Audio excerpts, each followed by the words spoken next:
Ya. Estamos en vivo desde la Ciudad de México.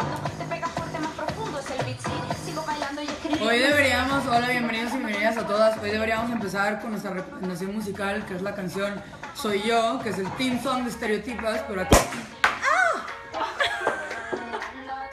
De haber un... ¿Quién lo abrió? ¿Solito? Jesús. Pero una sorpresa para el final, pero... Bueno, pues ya que abrió... Bueno, nada, acaba de salir el video de la canción Soy Yo de Bomba Estéreo y lo tienen que ver. Es la niña más cool del mundo. La más cool del mundo. La más cool del mundo. Bomba Estéreo, para los que no saben, es un grupo colombiano.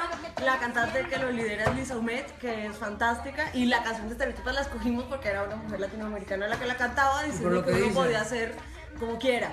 Entonces, estamos muy felices, estamos recomendando el video. Y les teníamos una sorpresa para el final, pero así, la física. Ya de una vez, ya se ve la cosa. Y nada, hoy hay 4 temas, 2 que vamos a tocar a profundidad. El primero es el escándalo que se desató en México a partir de la muerte de Juan Gabriel y de una columna que escribió el exdirector de TV UNAM al día siguiente de la muerte del ídolo de tantas personas, que desató otra vez toda una discusión sobre la libertad de expresión que vamos a tener aquí. Luego vamos a hablar de la marcha que va, las marchas, porque para esto sí marchan, que van a ser el sábado, este sábado, se supone que en más de 100 ciudades del país. O sea, yo en todo el tiempo que llevo a vivir no recuerdo algo que movilice a personas a estar en 100 ciudades de este país para oponerse a los derechos de las personas LGBT y para oponerse a la diversidad familiar. Ese va a ser nuestro segundo tema. Nuestro tercer tema rápidamente va a ser Dilma. Y bueno, y el último esta se lo dejamos de sorpresa. Sí, va. Bueno, arranquemos. Dicen que las lentejuelas son nacas, ¿no? Sí. A ver, para quien no sepa, porque no sé dónde viven, Juan Gabriel se murió. Básicamente. Esto, sí, patrimonio latinoamericano cultural. Exacto. Y bueno, fue un drama nacional e internacional, la verdad. Hasta Obama sacó un comunicado lamentando la muerte de Juan Gabriel. Y en medio de todo, o sea, creo que tal cual todo el mundo en plan, la mayoría de la gente así en plan de lo que perdimos, ¿no? Y empezaron a surgir los textos, por ejemplo, sobre el legado gay o no de Juan Gabriel. Pero bueno, en medio de todo eso surge Nicolás Alvarado, director de TV UNAM, en donde escribe un artículo en donde dice que Juan Gabriel pues prácticamente le vale, ¿no? Pero va describiendo cómo se entera de la muerte en una comida familiar y pues él como director de TV UNAM, que para quien no sepa, TV UNAM es la televisión de la Universidad Nacional Autónoma, televisión pública, pues se tuvo que armar un programa express a través de WhatsApp, pero a lo largo del artículo se va quejando de pues, qué horror, básicamente, que su domingo fue interrumpido y que tiene que hacer un programa dedicado a este hombre. Y al final cierra con este párrafo en donde habla de cómo se ha dado cuenta que a él le cagan las lentejuelas de Juan Gabriel, no por jotas, sino por nacas, ¿no? Es decir, que no es que sea homofóbico, es que él es clasista. Y su clasismo como que no le ha impedido mucho disfrutar a Juan Gabriel. Y pues ya. El clasismo impide ese tipo de cosas, por ejemplo. Es una razón por la que el clasismo es malo. No puedes disfrutar a Juan Gabriel. Y pues nada, se desató así... pues sí, el escándalo, la gente pidió su renuncia, le desearon toda clase de cosas en internet, que también a mí siempre digo, güey, no importa que seas de los progres, nunca le desees la muerte a nadie, pero bueno.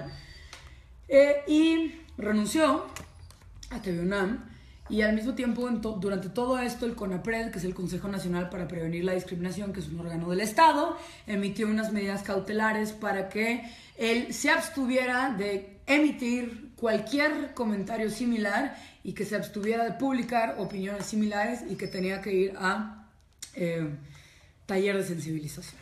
Pero como él renunció, estas medidas pues perdieron efecto porque son unas medidas que se dictan para un funcionario público, no para una persona. La excusa del CONAPRED para haber emitido este comunicado básicamente es que él es un funcionario público o era un funcionario público y en tanto funcionario público no es libre de decir lo que él quiera, ¿no?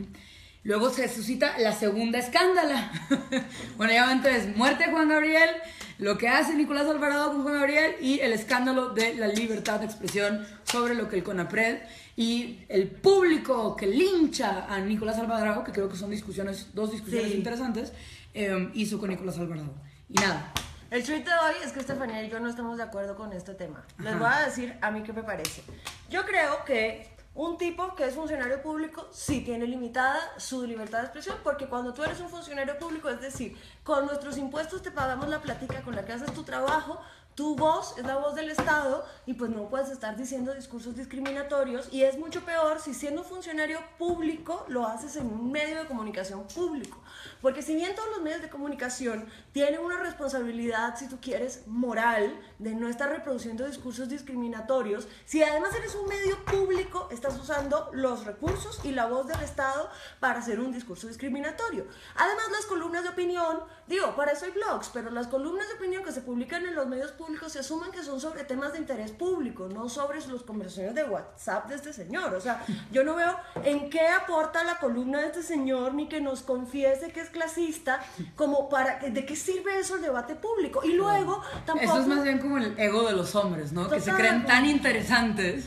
que nos relatan sus opiniones de cocina, de comida. O sea, no puede importarme menos si Nicolás Alvarado va al baño, si contesta WhatsApp, no sé, no me importa en verdad que piense eso. Pero sí a mí sí me parece grave porque es que miren una cosa, en México, y esto puede suceder en muchos países de Latinoamérica, hay dos instituciones que permiten la movilidad social. Una es la universidad pública y la otra es el narcotráfico. Porque ¿qué otra institución que produce movilidad social en este país? Pues ninguna.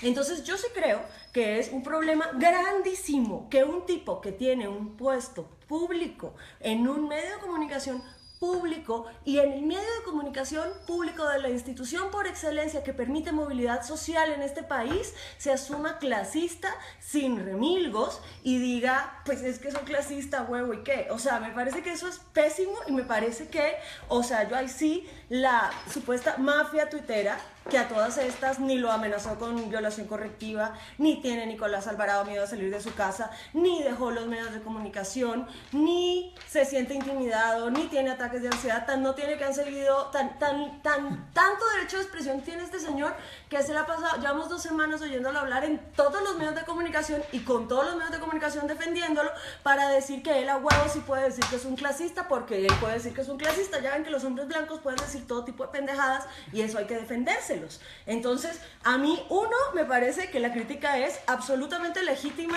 la crítica de los tuiteros y de la gente en redes sociales. Pues, a ver, en un país con la desigualdad de México, ¿cómo no te va a imputar que un tipo como este diga cosas clasistas? Yo creo que él decidió renunciar, pues porque le estaban diciendo que no era apto para su cargo, y yo personalmente creo que una persona clasista no es apta para tener un cargo público en la Universidad Nacional de México como esa. Y 3, pues el CONAPRED no es un órgano que tiene muchos dientes. Yo veo, o sea, si lo hubieran metido a la cárcel, si le hubiera puesto una multa, si le hubiera puesto una sanción que hubiera sido extensiva a después de que dejó su cargo público, pues yo estaría la primera ahí marchando con carteles por Nicolás Alvarado, bueno, tal vez sin cartel, pero sí, lo estaría defendiendo. Pero me parece que le peguen un regaño, o sea, si tú eres un funcionario del Estado y dices un discurso discriminatorio, quien te tiene que regañar es el Estado. Entonces que alguien le diga, oye, no está chévere que digas discursos clasistas y quizás deberías pedir una disculpa, pues a mí me parece muy bien. Y luego el tipo renuncia para defender su clasismo como persona, lo cual él tiene todo su derecho y eso es lo que está haciendo. Es de ser un cretino, o sea, como voy a renunciar a mi puesto porque para mí es más importante decirle a todo el mundo que soy un pinche clasista. Pero bueno, o sea, allá él. Pero a mí sí me parece que hay que criticarlo, si no, ¿cómo? Pero es que para mí la duda nunca es criticar. Por supuesto que hay que criticar a Nicolás Alvarado, siempre hay que criticar. Ay, Rafaela. Pero lo siento, tuvimos un accidente perruno. Pero ¿acaso CONAPRED qué le hizo? O sea, ¿qué tanto le hizo CONAPRED? O sea, ¿cuáles fueron las consecuencias para él? Ninguna. O sea, su libertad de expresión, nada. ¿Lo censuraron? No. ¿Le pusieron una multa? Tampoco. O sea, ¿cuál es? Eso es, o sea, número uno, el que CONAPRED se pronuncie ya es un acto de Estado. Es impuestos míos que alguien dedicó en sacar un comunicado, encima de todo malo, que no convence a nadie, y ese es mi problema, que ni siquiera por pedagogía lo hacen bien. ¿Quién ha resultado convencido de una vez que el CONAPRED sancione a alguien? Nadie. Y lo único que hacen es, en lugar de seguir hablando de clasismo, ya estamos hablando otra vez de la libertad de expresión, y no hay pedagogía y no hay nada. Pero y si hubiera seguido siendo director y lo hubieran tenido que obligar a ir a un taller, no sé en qué mundo la mejor manera de hacer que alguien vaya a un taller es con base en regaños. Y aquí ya hay evidencia de que la peor manera de hacer que la gente cambie es a través del regaño, incluso en talleres. Entonces, incluso si él se hubiera quedado como director, esta es la peor forma de lograr que él cambie en su opinión. Y número 2, que la mayoría de las personas crean que lo que hizo fue un error. Y ese siempre ha sido mi problema con cómo se usa la libertad de expresión. Mi problema no es defender lo que dijo es indefendible como una cuestión ética, pero jurídicamente no es problemático. Ahora, por supuesto que hay, y aquí es donde yo hay 2 veces en mi vida que he apoyado restricción de expresión. La primera es un caso de Colombia, en el cual Catalina estuvo involucrada, en donde el procurador, que, bueno, ya nos adelantamos, lo corrieron del cargo, él, como procurador, en sus funciones mentía sobre los derechos que tenían las mujeres en Colombia. No daba su opinión que él creía que la vida debía ser protegida. No. Él decía que las mujeres colombianas no tenían un derecho que sí tenían. Para mí eso era mentir y eso sí es un límite válido.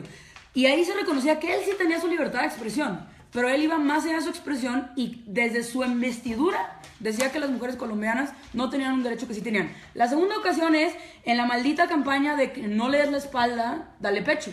En donde también es una campaña del Estado que se compró con mis impuestos, que tiene la función de dar información, y al dar información estereotipas, hablas de que los niños tienen derecho a la lactancia cuando los niños no tienen derecho a la lactancia. Los niños no tienen un derecho al cuerpo de sus mamás, lo siento. La gente no tiene derecho al cuerpo de otras personas. Y encima de todo, individualizas el problema y no haces nada para resolverlo. Pero era campaña del Estado informando mis derechos. Este es un funcionario público, sí, pero a mi entender, esta manera en la que se manifestó, a lo mínimo, para mí es un caso no claro. Y yo me inclinaría más bien por dialogar con él que por sancionarlo a través del Estado y obligarlo a ir a un taller.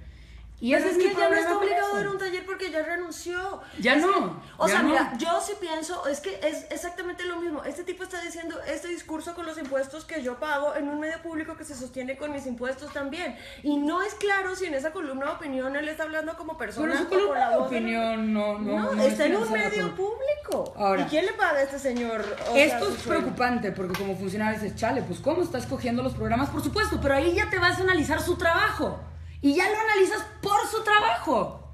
¿Qué es lo que pasó? No solo renunció por este escándalo, sino parece que le empieza a rascar y es un arbitrario abusivo del horror en la chamba. Pero ahí tienes evidencia concreta de que en sus actos concretos y no en sus opiniones está, digamos, no apto para el cargo. Lo siento, no porque sé. Sí es posible, o sea, hay unos ministros de la Corte que han fallado a favor del derecho a decidir, que en su vida privada jamás apoyarían el aborto y que es la peor tragedia, pero que en sus funciones logran separarse. Claro, muchos no. Pero tú estás usando una voz como funcionario público para reproducir un discurso que es discriminador desde tu voz, que además estás emitiendo desde el órgano, el único órgano de movilidad social que hay en este país. Y luego viene esto. Una de las razones por las cuales la libertad de expresión es tan amplia es porque interpretar un discurso es difícil. Precisamente el artículo de Jesús Silva Herzog, por ejemplo, lee la columna de este hombre como una columna en donde él está admitiendo que es clasista y se está burlando de sí mismo, güey. Mansplainer, sí. Egocéntrico, sí. Pero que se está jactando abiertamente de su clasismo, Y ya hay un juego interpretativo y por eso el Estado no se puede meter porque hay muchas interpretaciones posibles. Ese tipo lanza... Es que el Estado no se está metiendo sobre una persona, se está metiendo con una persona del Estado. O sea, si no es el Estado quien llama la atención a las personas que están dentro del Estado, entonces ¿quién? Dios. O sea, alguien tiene que llamar la atención a las personas, pero por actos que sin duda constituyen discriminación, vulnerando derechos, sin duda. Está reproduciendo un discurso discriminatorio que no necesariamente repercute en nada. ¿Cómo que es no? La diferencia. Pues, o sea, estamos hablando... Que ese es el punto de la libertad de expresión. No, porque si a mí me dicen, a ver, yo digo, yo soy una persona que quiere ascender socialmente en este país y me doy cuenta que quien maneja un lugar de comunicaciones en donde hay una vocería de la UNAM, porque es que no te olvides que esto es un medio de comunicación y además es un medio de comunicación público, o sea, esto es doble, porque no es un medio de comunicación X, es un medio de comunicación público. Y la persona que está ahí está diciendo que el problema de las lentejuelas es que son nacas. Si yo soy una naca, abro y cierro comillas, ¿qué crees que pienso de mis posibilidades en esa universidad o en el mundo cuando yo veo que el tipo que me debe abrir esas oportunidades está diciendo que soy una naca? O sea, a mí sí me parece que es tremendamente problemático, porque estos discursos, es problemático. O sea, uno no dice eso. Pero para que el Estado intervenga, incluso con funcionarios públicos, tiene que ser más allá de una presuposición. No, que el Estado intervenga, yo estoy de acuerdo contigo si le ponen una multa, si lo mandan a la cárcel, pero que le llame la atención y que el tipo renuncie al día siguiente, que eso no tenga ningún efecto en su libertad de expresión. Me parece que pueden regañarlos todo lo que quieran mientras no les hagan ningún daño permanente, mientras no les hagan multas, mientras no los metan con derecho penal. Que les manden una cartica con un regaño diciéndoles no seas tan culero con nuestra hablando un discurso que financiamos con el dinero de todos los mexicanos. A mí me parece que eso es lo mínimo. Yo sigo sin estar convencida, yo no veo que se ganó con las medidas precautorias del CONAPRED, que ese es mi otro punto. Y ahorita vamos a hablar del Frente Nacional por las Familias, y aquí también yo estoy en contra de las personas que están buscando que CONAPRED lo sancionen, porque no hay nada más democrático que reunirte para discutir leyes que no te parecen por las razones que en tu cabezota del siglo XV ahí sí crees que son las adecuadas. Ahí yo sí estoy de acuerdo contigo totalmente. Que salgan, que marchen, la verdad es que yo prefiero que la gente que odia lo diga en voz alta, eso sí, siempre y cuando no sean funcionarios públicos, porque prefiero que digan estos argumentos de odio para que yo los pueda rebatir con argumentos a que se los traguen y se pudran dentro de su cabeza y luego se conviertan en acciones discriminatorias. Prefiero que eso esté en el discurso, prefiero que pongan su estatus de Facebook que quieren que se... Bueno, en Colombia estamos teniendo muchos problemas con guerras en redes sociales con los estatus de Facebook, iba a ser un mal ejemplo, pero el hecho es que yo prefiero que la gente diga sus argumentos, así me parezcan estúpidos, violentos, malos, que los digan. Eso es como destapar una olla podrida, por lo menos lo estamos ahí aireando. Que le A ver, para quien no sepa, el 17 de mayo, y esto ya lo hemos repasado en otros programas, el 17 de mayo el presidente Enrique Peña Nieto propuso una serie de reformas a nivel constitucional, a nivel legislativo y a nivel administrativo, y esto lo digo porque son tres cosas distintas, ¿no? Una son las reformas hacia adentro de la Administración Pública Federal, que mandó el mandato de todas las autoridades que son partes de la Administración Pública Federal tienen que incorporar la no discriminación en sus funciones. Y esto es clave porque es la primera vez en la historia de México que tenemos abierta la puerta entera de la Administración Pública Federal. Y esto lo digo porque precisamente en lugar de estar tratando de callar marchas, debería de estarse aprovechando que tenemos la puerta de la Administración Pública Federal en lugar de seguir enemistando a los malditos católicos que lo único que van a escuchar es nos persiguen. La gente, y esto se conecta con otro mundo. Los que no somos ni mexicanos ni abogados sabemos que es tener abiertas las puertas de la Administración Pública Federal, ni qué efectos puede tener eso.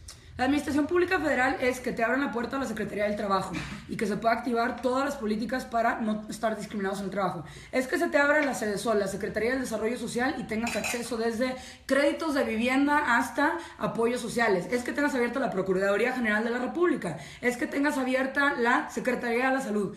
Toda la Administración Pública Federal, o sea, vivienda, trabajo, o sea, techo, comida, luz, casa, agua, trabajo, que es las razones por las cuales las personas son discriminadas en este país, es lo que no te permite vivir en paz, y es lo que precisamente, o sea, siempre digo, aquí en el Distrito Federal, cuando yo sé que tengo garantizada mi familia, tengo garantizada mi trabajo, que me digan lencha, güey, no afecta. El problema del discurso discriminatorio es que no es solo discurso discriminatorio, es que se une a un sistema en el que no tienes garantizado techo, comida, luz, agua, familia y seguridad, y en el que literal te están matando. Entonces tú tienes de dos. Racismo. Exacto.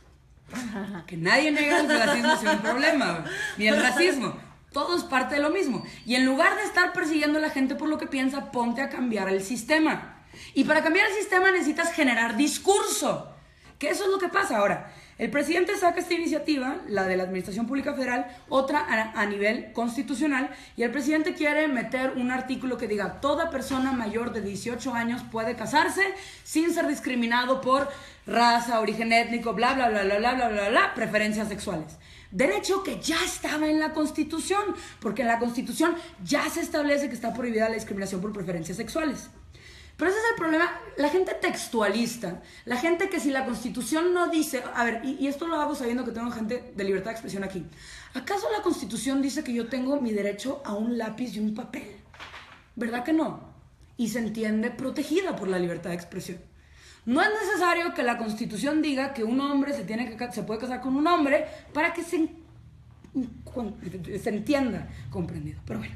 Es como cuando las críticas, a ver, hay unas críticas que han sacado los cristianos a los acuerdos del proceso de paz que dicen que las FARC metieron ideología de género en los acuerdos de paz. Miren, la ideología de género no está en los acuerdos de paz, en un artículo de la Constitución o en varios que dice que no hay que discriminar a nadie por su género o por su orientación sexual o por su identidad de género. Eso ya también está en la Constitución, no lo están metiendo las FARC tampoco. Bueno. La derecha, asustada de que ahora el derecho al matrimonio va a estar en la Constitución, se ha movilizado como nunca desde que el primer intento de reconocer uniones del mismo sexo en México, que fue el 2006, y literal, en febrero y la semana pasada, hay un nuevo mecanismo en donde la ciudadanía puede interponer iniciativas para reformar la Constitución, y adivinen quién usa este mecanismo maravilloso en esta democracia. Los católicos, que tienen un ejército de gente. Tienen un ejército. Entonces lograron meter 2 iniciativas constitucionales para meter varias cosas, entre ellas acotar el matrimonio entre un hombre y una mujer. Una de las iniciativas propone reformar la igualdad entre el hombre y la mujer para que ahora digan... No somos iguales, ¿ven? Que somos diferentes, pero igual en dignidad, pues. Y esto lo digo para todas las personas... progres que andan diciendo los hombres y las mujeres somos diferentes, solo tenemos los mismos derechos. No. Esa idea viene del catolicismo, bueno, de muchos otros lados, pero es precisamente lo que están diciendo los católicos. Diferentes, pero iguales en dignidad. Ahora, bueno. Iguales. Además de meter la iniciativa constitucional, se van a reunir en más de 100 ciudades a marchar el sábado. Y eso es todo. Mientras tanto, en otros países de Latinoamérica, por ejemplo, en Colombia, ayer se estaba votando en el Congreso un plebiscito que quiere hacer una senadora que fue gran fiscal, pero que ha sido pésima senadora, que es Vivian Morales, que quiere prohibir el derecho de las personas LGBT a adoptar y de las personas solteras a adoptar, que es un derecho que ya estaba en Colombia. Así que ahora... la gente soltera no va a poder abortar en Colombia tampoco, adoptar sí pasa pero estuvo apenas en primer debate, no se votó, yo tengo la esperanza de que eso no pase, pero sí hay una cosa que tenemos que llamar la atención porque sabemos que nos están viendo de muchas partes, y es que son los mismos argumentos que se están repitiendo en Colombia, en México, o sea, de verdad hay un backlash de la derecha que está en todas partes, y esto de la ideología de género, miren que se repite aquí, uno de los videos que subieron estos manes, que por cierto... uno de los videos que subieron era un video hecho en Ecuador. Entonces, o sea, están repitiendo los mismos argumentos y están recauchando toda la información, y creo que nosotros ahora, como el otro tenemos que estar atentos a que ese discurso pero, está saliendo. Y aquí está mi punto. O sea, si nosotros le hacemos caso a muchas de las teorías feministas, el género no, o sea, nuestra idea sobre la masculinidad y la feminidad no surge de la nada. Se reproduce no solo a través del discurso, sino a través de instituciones, sujetos y doctrinas, o sea, a través de un aparato. Y la razón por la cual la derecha está teniendo el éxito que tiene es porque tiene capturado el sistema. Porque tal cual en cada iglesia tienen 100, 200, 300 mil personas que pueden movilizar, porque tienen capturadas todas las asociaciones de padres de familia y madres de familia, porque tienen los medios, porque tienen las escuelas, porque tienen las empresas, porque tienen todo. La única manera que vamos a lograr la igualdad es si ocupamos esos espacios, sancionando discursos, incluso si triunfáramos, cosa que es muy poco probable porque la Secretaría de Gobernación nunca ha sancionado a la iglesia, jamás. Eso no va a resolver nada. Y además creo que hay una cosa muy importante, y es, en Colombia muchos grupos cristianos están moviendo gente para que voten no al plebiscito. Esto es una cosa grave porque, entre otras cosas, se hicieron una negociación con Santos para decirle que no se le iban a meter contra el proceso de paz y lo traicionaron. Bueno, todos no traicionan a Santos y Santos traiciona a todo el mundo, no es el punto. El punto es que en Colombia se está diciendo cosas como, bueno, no todos los cristianos están haciendo estos discursos violentos y de odio. Amigo, si tú eres un cristiano que piensa que no todos los cristianos, a ver tu marcha, a ver todos esos cristianos saliendo a decirle a su comunidad que ustedes son los que deberían estarles diciendo, oye, fe, esperanza y caridad, ¿recuerdas algo como eso? Que no, pues porque están emitiendo discursos de odio en su nombre, y los agnósticos y los ateos y los santeros y los que no somos religiosos no deberíamos ser los que están disciplinando esa comunidad. O sea, ustedes mismos cojan su librito de la Biblia que les gusta tanto y miren que ahí dice que hay que amar al prójimo y dejen de joder, o sea, vayan a decirle a su comunidad. Su comunidad, no acá. Exacto, porque no puede ser, o sea, de verdad no puede ser que todo esto se esté esparciendo porque de verdad es una maquinaria muy grande. Y creo que esa es la otra. Aquí en México por primera vez 2 iglesias se unieron, o sea, que nunca han estado de acuerdo, la católica y en lo que sí están de acuerdo en que es en que eres odian, ajá, exacto, sí, que yo soy el monstruo y no merezco sí. nada en la vida y que yo soy exactamente la razón por la cual el Estado se está yendo. No, y los argumentos son todos, o sea, ya hoy les leí que si reconocemos matrimonio gay, no va a haber reproducción, si no hay reproducción nos vamos a despoblar, si nos vamos a despoblar van a venir los países ricos del norte a robarnos la riqueza a los del sur. Entonces, y esto cuando nos despoblemos. Cuando dicen que el género es una construcción social, tiene que ver con esto. ¿Cómo se mezcla el nacionalismo con argumentos económicos, con argumentos religiosos? Y ¡pum! La gente dice, no, chale, sí es cierto. Esto ya no solo tiene que ver con los niños, tiene que ver con nuestro destino como nación, güey. ¿Cómo vamos a dejar que México se vaya al carajo por los países del primer mundo? En Colombia nos decían cuando el matrimonio igualitario que esas eran costumbres de las Europas que no pegaban en tierras como las nuestras, pero ¿saben qué? Cuando las mujeres íbamos a votar, igualito decían en el Congreso colombiano que eso de que las mujeres votaran eran costumbres de las Europas. Y ya nos están callando y tenemos que hablar de Dilma. Tenemos que pasar a Dilma. Dilma es a ver, nomás una cosa. ¿Qué? Marchen, está bien. Critiquen a todo el mundo en Facebook, está bien. Díganles que tienen discurso de odio, está bien. Pero su tiempo dedíquenlo sobre todo a cambiar el contexto en el que ustedes viven. O sea, sus universidades tengan discusiones incómodas, sus familias tengan discusiones incómodas. Sí. Generen grupos de estudiantiles en sus trabajos, pregunten que quién diablos, cuál es la política, o sea, hagan de eso, dentro de su micromundo lo mayor posible para hacer un cambio sistémico. Uno a veces dice, es que mi burbuja, todo el mundo está de acuerdo, pero quizás eso es porque algo estamos haciendo bien y esas burbujas se están ampliando y esas discusiones tenemos que tenerlas en todos lados y yo creo que no solamente aplica para esto, aplica para muchos otros discursos peligrosos como el que está en contra de los acuerdos de paz, como, bueno. Tienen hermanitos, tienen hermanitas, pregúntenle a su mamá que cuál es la política de la escuela en esta materia. Están en la universidad, creen un grupo de apoyo LGBT, si son LGBT o si son aliados del LGBT. Pregunten cuáles son los protocolos de acoso, pregunten cuáles son los protocolos de discriminación en el organismo, bueno, como si las ONGs estuvieran exentas de este tipo de cosas. Y las redes sociales están para que tengamos esta conversación y para que cualquiera que tenga acceso, porque ya sabemos que no todos puedan empezar a dar estas conversaciones. Y ya sé que arruina un poco las redes sociales y a mí, como una persona que ya se arruinó sus redes sociales, les digo que es muy cansado, pero yo sí pienso que al final eso va a ser un cambio y tenemos que pasar a Dilma. Dilma es la más de esta semana. Dilma, hay que darle un gran aplauso porque pobre.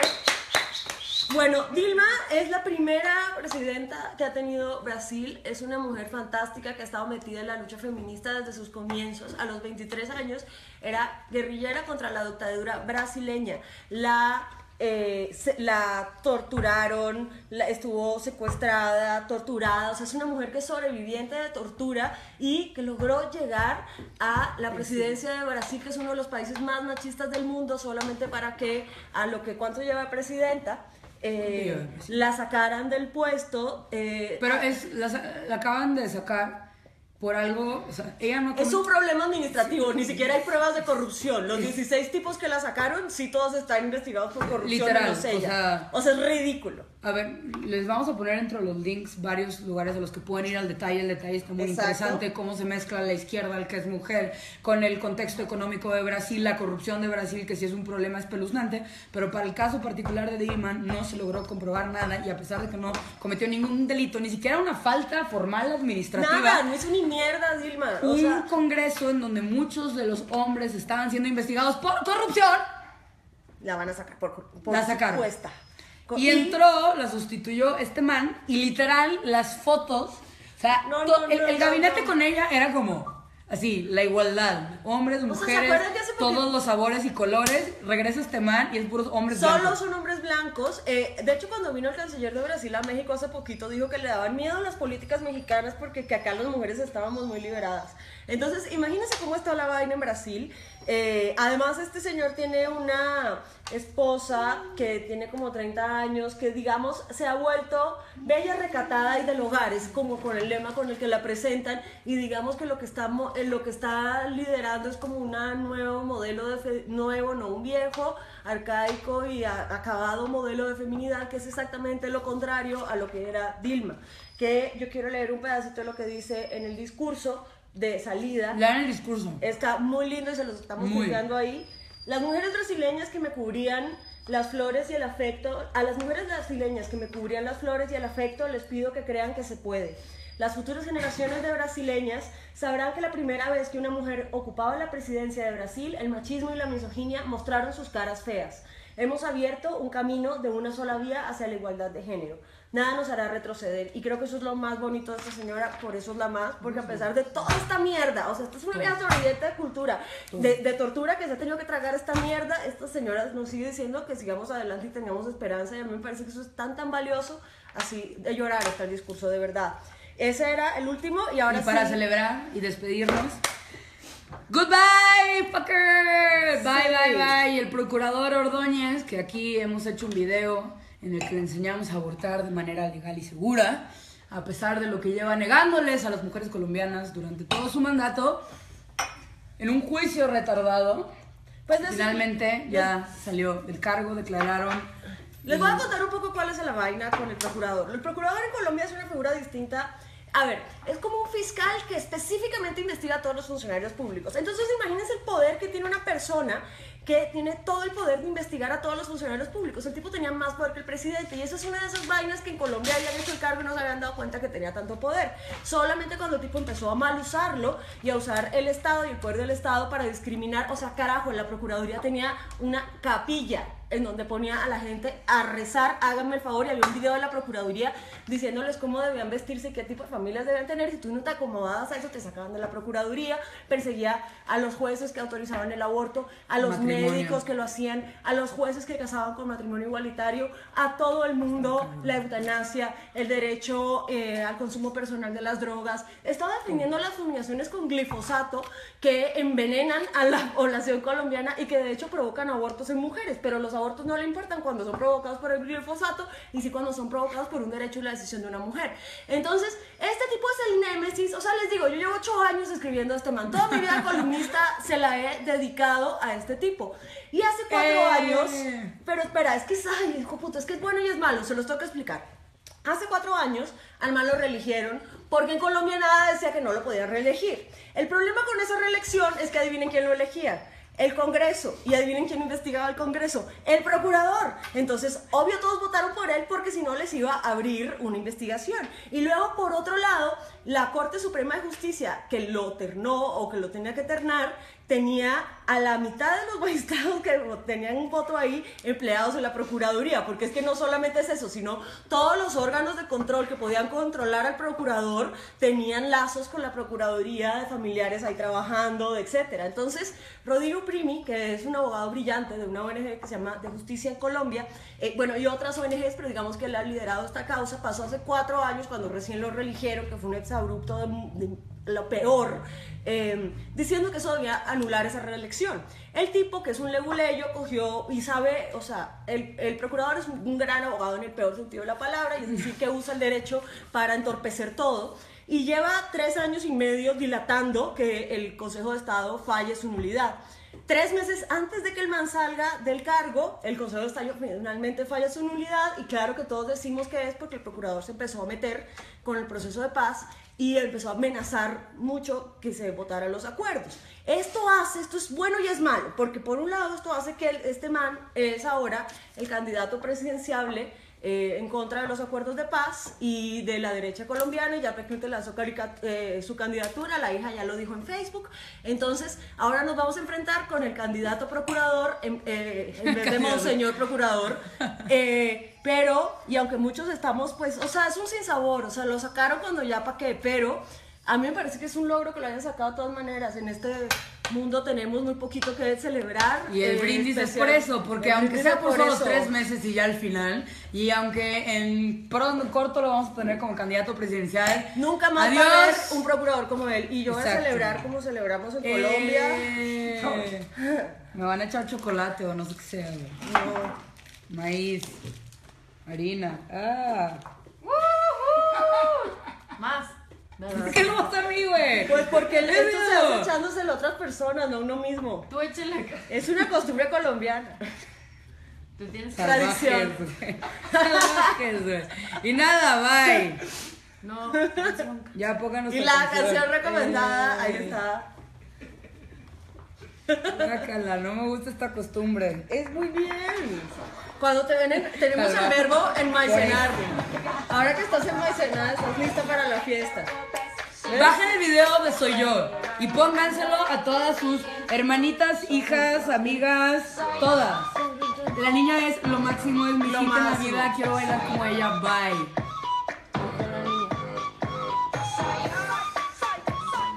Qué pene. Renuncia. ¿Qué? Renuncia. Ah, Y el 15 de septiembre en México marchen para que el presidente Peña Nieto renuncie. Ere, nuestra estereotipa, que es ilustradora, hizo el afiche. Allá vamos a estar nosotras también. Las razones sobran para que renuncie. El Peña hashtag Nieto. las razones sobran. Sobran, Renuncia de ya. Bye. Mirando de lejos y está relajada. Bye.